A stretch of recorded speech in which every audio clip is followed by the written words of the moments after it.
Well, I have a sort of suggestion, and that is this, that before we decide either to save the planet or to destroy it, we pause for a moment of silence.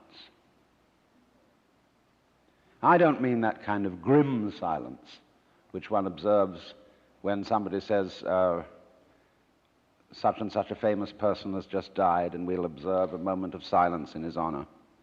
And everybody frowns and thinks very serious thoughts. That's not silence at all. I mean real silence, in which we stop thinking and experience reality as reality is.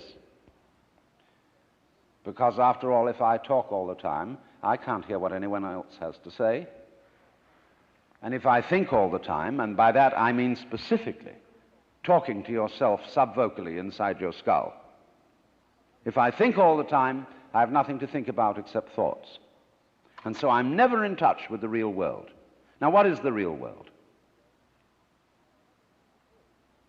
Some people have the theory that the real world is material or physical. I say it's made of kind of a stuff. Other people have the theory that the real world is spiritual or mental.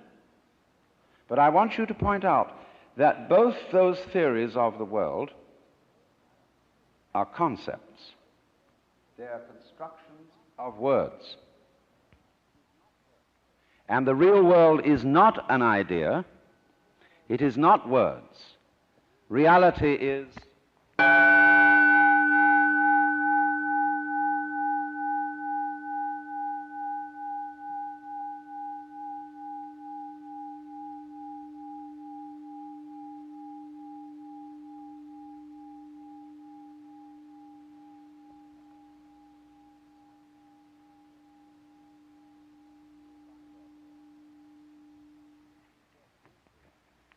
you'll find, therefore, that if you get with reality, all sorts of illusions disappear. And I will mention several illusions that have not this kind of existence.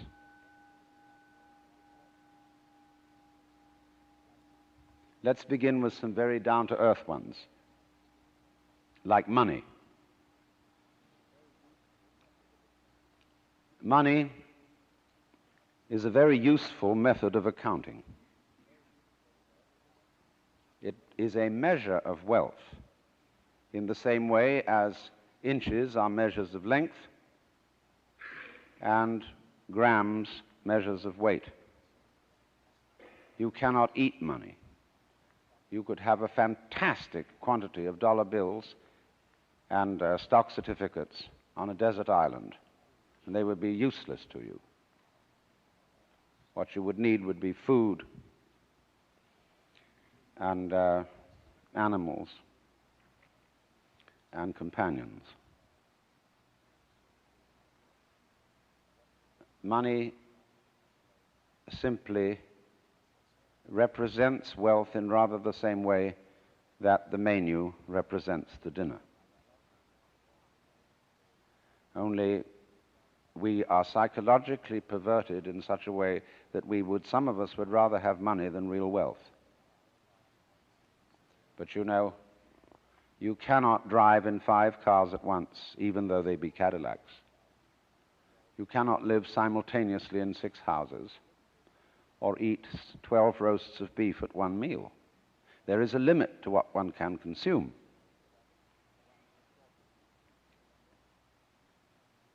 So that's one of the sort of confusions I'm talking about.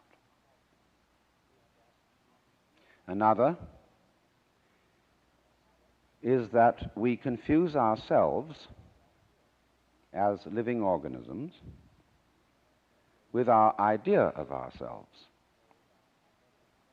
That is to say, with a conception of myself which is called the personality or ego.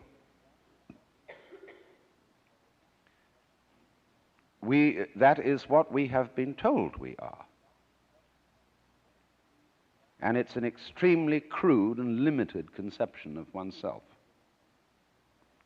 of the actual, unique living organism. And we get unhappy because we're thinking of ourselves in this way, because we think, well, gee, I'm going to die. I once talked to a woman who came to me and said she was afraid of death. And we went into it in a long conversation. I said, what are you really afraid of? And she thought it over, and he said, do you know, what I'm going to be afraid of is what other people are going to say. They're going to say, poor old Gert, she couldn't last it through. Because you see, who you think you are is entirely dependent on who people have told you you are. You're not that. Then another thing that bothers us is time. Most people nowadays say, I have no time. Of course you don't. Because you are not aware of the present. You know, the present is represented on your watch by a hairline that is as thin as possible as is consistent with visibility. And so everybody thinks the present is, instead of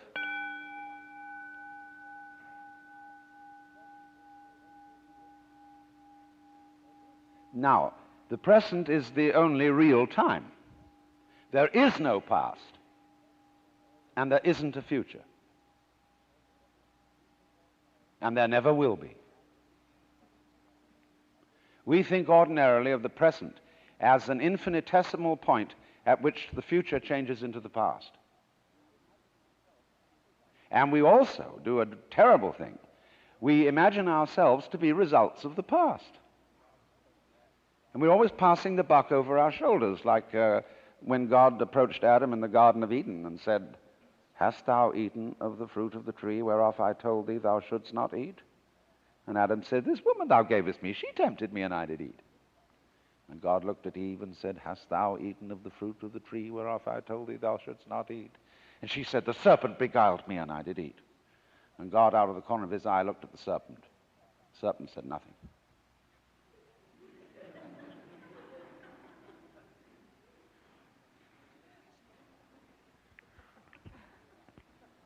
So you see, we're always passing the buck.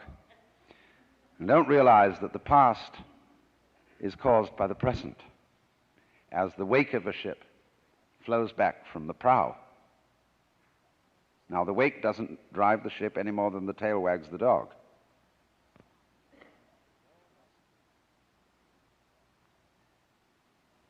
But we've all got excuses. Oh, my mother had a fit while she was carrying me in the womb. They didn't bring me up right. And then they go to the mother and say, how is it that you could have been so irresponsible with your children? And she says, well, it was my parents who didn't bring me up right either. And so everybody passes the buck. But the truth of the matter is, it all begins here. This is where the creation begins. And you're doing it and won't admit it. Because, of course, you're all God in disguise. Jesus found that out, and they crucified him for saying so.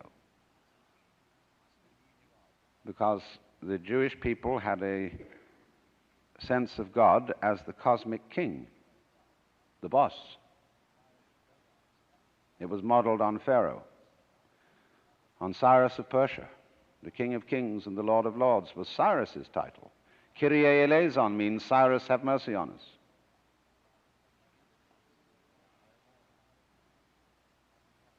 But you don't have to think of God in that image. When modern Protestant theologians of the sort of liberal type are saying God is dead, they mean not that literally. They mean a certain image of God is dead, outworn. Because it was, after all, an idol. And when it says, thou shalt not make to thyself any graven image, it doesn't mean merely images of wood and stone, which nobody took seriously anyway. It means, above all, images made of imagination, images made of concepts. and that one had feet of clay. But it doesn't mean that God is dead, that life is nothing more than a trip from the maternity ward to the crematorium. It's much more spooky than that.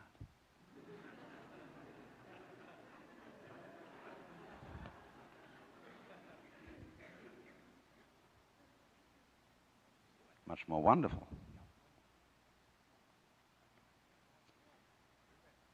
But you see, you can't conceive reality. We could say God is reality. But if I call this the sound of a gong, it isn't the same as this. You see? The sound of a gong is a different sound from that sound. The sound of a gong, the sound of a gong, the sound of a gong, the sound of a gong is not.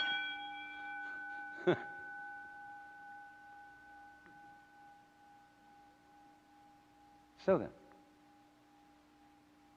there is practiced throughout the world, rather more in Asia than here, although always by a minority of people, a discipline called meditation, which is to get in touch with reality. The word meditation in English doesn't have quite the same meaning, because when we talk of someone meditating, we think of deeply pondering about something. When the Orientals are asked, what do you meditate on? They look slightly puzzled. We don't meditate on anything. We just meditate. In Sanskrit, it is called jhana. In Chinese, it is called chan. In Japanese, it is called zen. And it means, very simply, to stop thinking. Temporarily. Not again that thinking is something bad,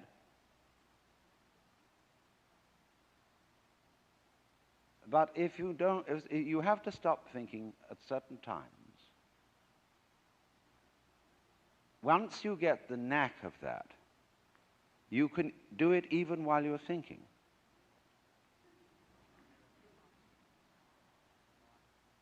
So you can be a scholar and practice meditation. This is not an anti-intellectual point of view. I imagine that most of you here are either in college or college educated. And the foundation of the intellectual life, good scholarship, requires that you meditate. But in saying that, I have got myself into a linguistic trap. Because you see, I seem to be pitching it to you as if it was something good for you. As if it would give you a better future. As if it would improve you. Now, so long as such motivations and considerations exist, you're not meditating. We talk sometimes about the practice of meditation as if it were like practicing the piano, preparing for a concert.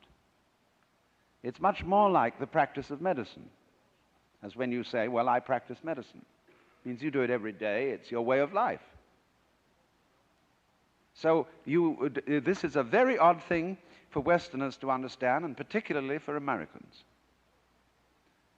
because we are so fixated on the future. When we say we want to put something down, we say it has no future. Well, do you? Much better to have a present. Because if you don't, it's useless to make plans. Because when they work out, you won't be there to enjoy them. You'll be thinking of something else. So this is one activity which is curiously different from all others. It has no purpose.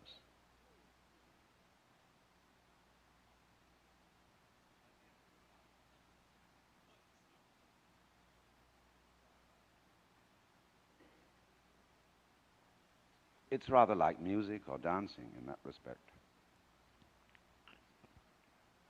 Why do you listen to music? Supposing there would be a culture with no music, would you consider that a high culture? But why do you do it? Well, some people say, well, we go to the concert to improve our minds. Well, if you do it that, you're not listening. As you see, music is peculiar in that it is a marvelous pattern of sounds that doesn't mean anything. There is some inferior music that means something. What we call program music, like the Tchaikovsky 1812 Overture, or some of Debussy's perpetrations, such as the Englutted Cathedral, where it's creating visual pictures, or imitating natural noises, the beat of horses' hooves, or rollings of military drums, and the sound of the waves, etc. Just imitation. Now, great music, as composed by Bach or Mozart, or the Hindu music, or some of the great contemporary composers, doesn't mean anything except itself. It isn't going anywhere. Otherwise, the fastest orchestras would be considered the best.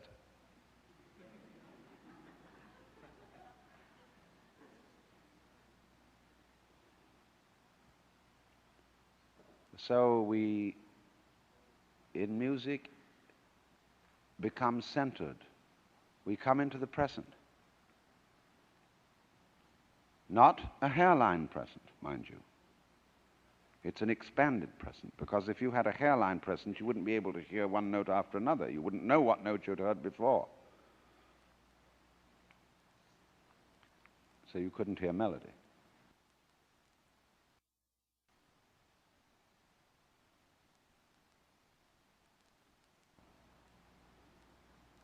But in this, you are released into reality. That's why it is said that the angels in heaven have harps, and why they circle the throne of God and sing Alleluia, Alleluia, Alleluia, which, although it does mean hail to the Lord, doesn't really mean anything. When you really get swinging with an Alleluia, it's just Alleluia. You don't think of the meaning of it, you see, because you can't think of the meaning of God. What does God mean? What is God useful for?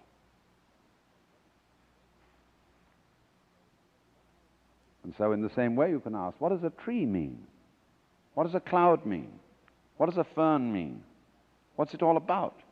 Well, we've got on all kinds of weird theories that ferns exist in a certain way in order to propagate themselves.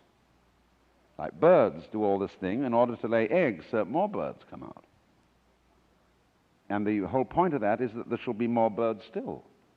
This is a purely engineering approach to life.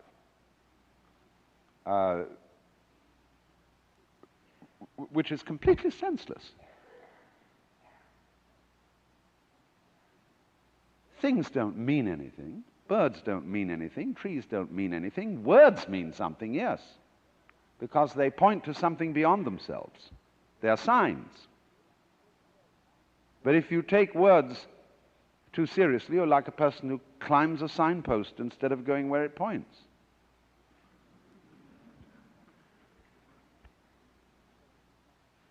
And so if you suddenly say, but my life has no meaning, you're identifying yourself with a word.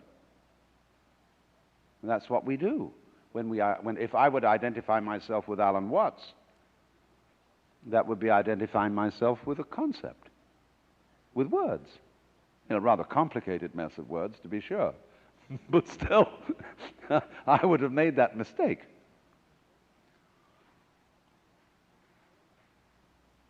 So then, it has to be understood about meditation that it's not an exercise, it's not a gymnastic, it's not the ordinary sort of self-improvement procedure. And one does it not to be good for you, but just because you dig it. Because at last you find yourself in the center, the eternal now, in which past and future drop away.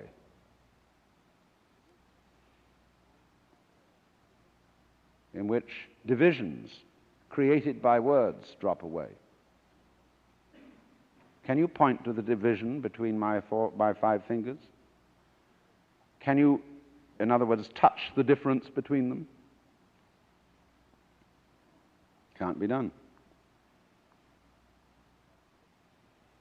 Because the difference is conceptual. True. They can all move independently, but only because they're one with the body, and the body is one with its environment. You cannot separate those. It's like bees and flowers. Where there are no flowers, there are no bees. Where there are no bees, there are no flowers. They look very different, but they are essentially one organism.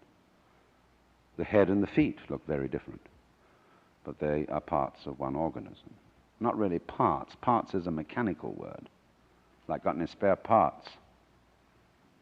The organism doesn't have parts, it has features. Now, there's not very much point in merely talking about this. You can understand it only by doing it. And I'm sorry that our facilities do not allow you to sit on the floor and to get sort of in the right relaxed, awake position. But before we go into that, I just want to know if there are any questions, if I've made myself clear, and if there are any of you who find me utterly unintelligible. So if you wave a hand at me, I'll recognize you.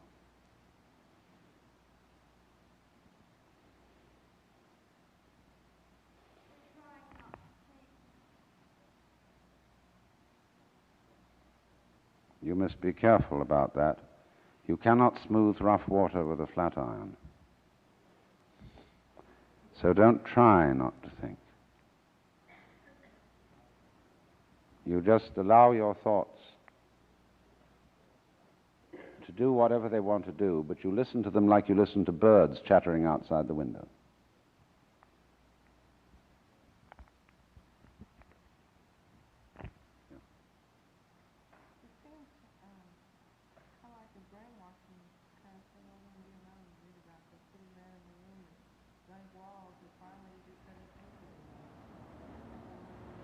It would be, the question is, it sounds like brainwashing, like when in Vietnam they put prisoners of war in front of blank walls. And, of course, that would be brainwashing to a person who didn't know how to meditate. And they recognize perfectly well that we don't. And therefore, forced, you see, it's forced meditation, which would be the horrors. The form of torture, that's like people don't like silence. They have the radio on or something, you see, all the time. Have a radio in your car. And everywhere, all this chatter, chatter, chatter, chatter. We don't like silence, and therefore they know it's a torture for us.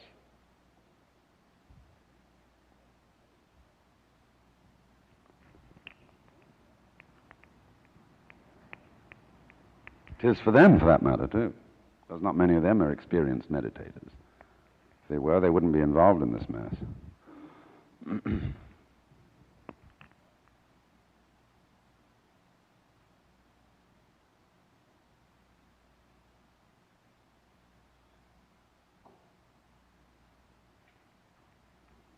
Yes.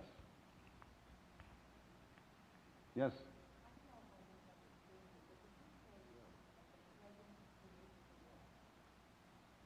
Yes.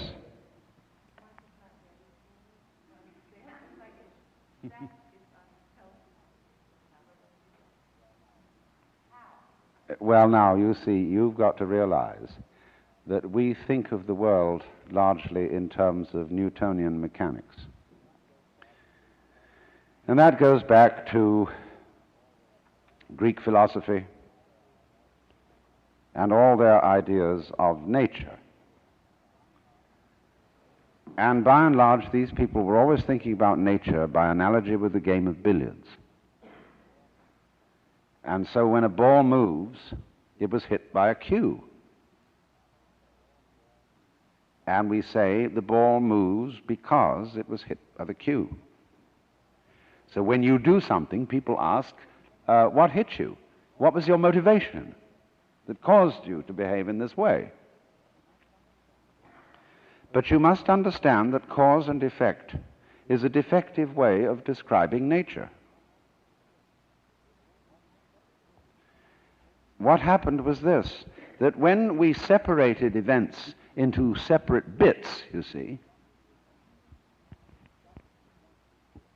we forgot that we had done that in order to talk about the event. It's like when you separate a wiggle and you give names to different, say, bays or capes or mountains on a territory, that naming doesn't actually separate them. So when you get motion, time is only a measure of motion. We begin to think about bits of motion. And we forget we did that. Then we suddenly ask the question, but how did this bit get there? And then we say, oh, it was because of that bit that came before it. We don't see that it's all one. After all, when a cat walks along, its head comes first and its tail follows.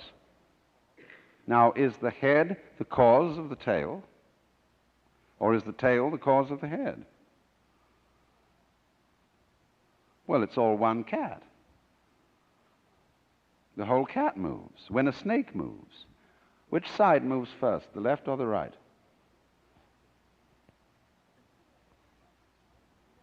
So it all goes together. But if you want to define yourself as a billiard ball,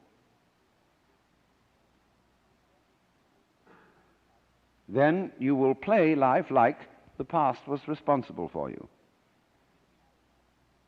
And if you believe it hard enough, you'll feel it. And that's what's happened to practically all of us. So we realize that we are living out of now and throwing the past behind us.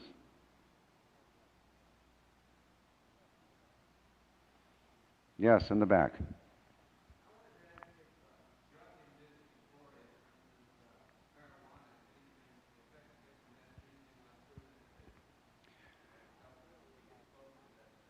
I'm leery of answering such a question.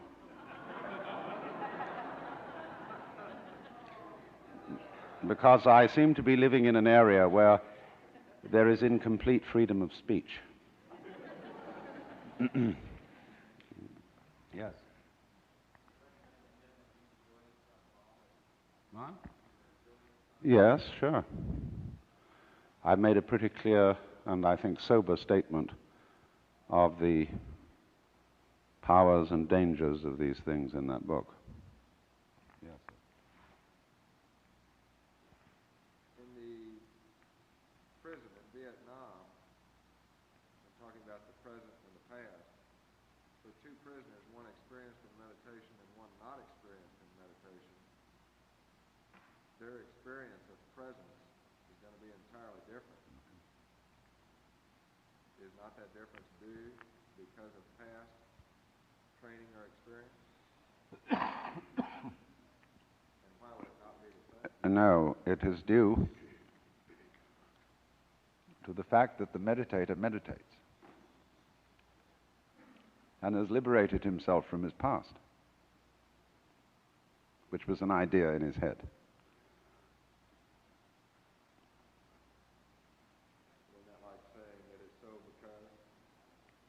It's a little bit like that, but language is so structured that I cannot talk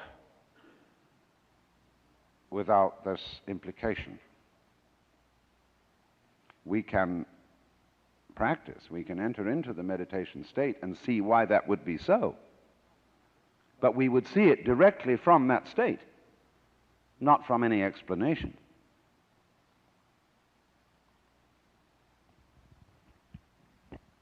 Yes, sir. How can I meditate when there is no I? Isn't that complicated meditation? That's merely an illusion of grammar. It's because certain languages have the rule that all verbs have to have subjects, like in the sentence, "It is raining." What is this? So, how on earth can one get a verb out of a noun? A process out of a thing. See, you just can't do it. It's the old problem, too, of spirit and matter. How can you get a spirit to influence matter? All good ghosts walk straight through brick walls without disturbing the bricks. So how can a ghost in your body lift an arm? But I'm not saying that there is no ghost. I'm also saying, well, if I'm saying there is no ghost, I'm also saying there is no body. It's just process. Or call it pattern, moving pattern. Patterns of motion, patternings of motions, patternings of motionings.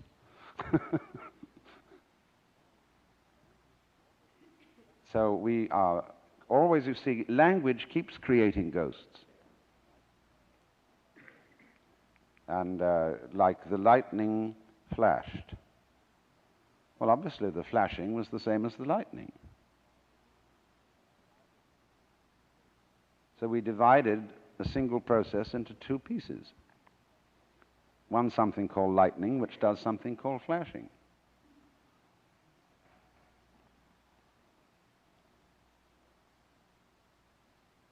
Yes, the gentleman in the white shirt.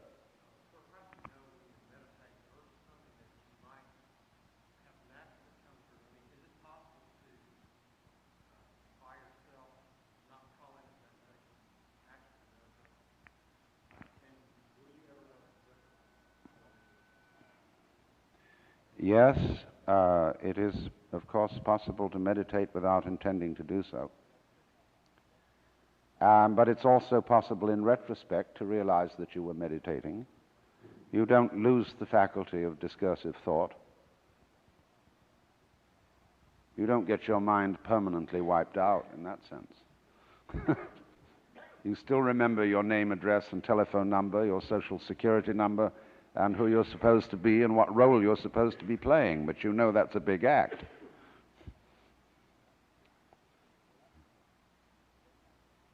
That's the difference between a crazy person and an enlightened person.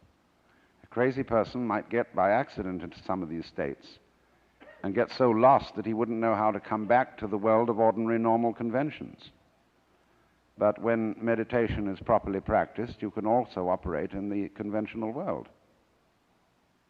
Yes, the red arm I see over there.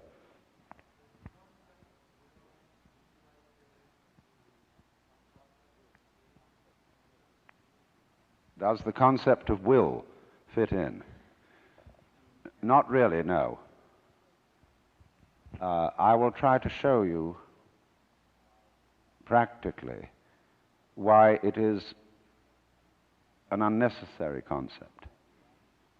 How you can have far more energy without using your will than you can with using it. See, the will implies a separation of man and nature, and therefore we ask the question, do we have free will or are we determined? That means, are you a bus or a tram? And both concepts are off the point, because both of them presuppose a fundamental separation of the individual from the universe. Does it kick you around or do you kick it around? And if you think in that way, you lose energy. Just as my finger would lose energy if I separated it from the hand. Well, now look, we're going to take an intermission for 5 minutes, in case any of you have to leave or are tired or bored, and then we'll come back to the real business of this gathering within that time.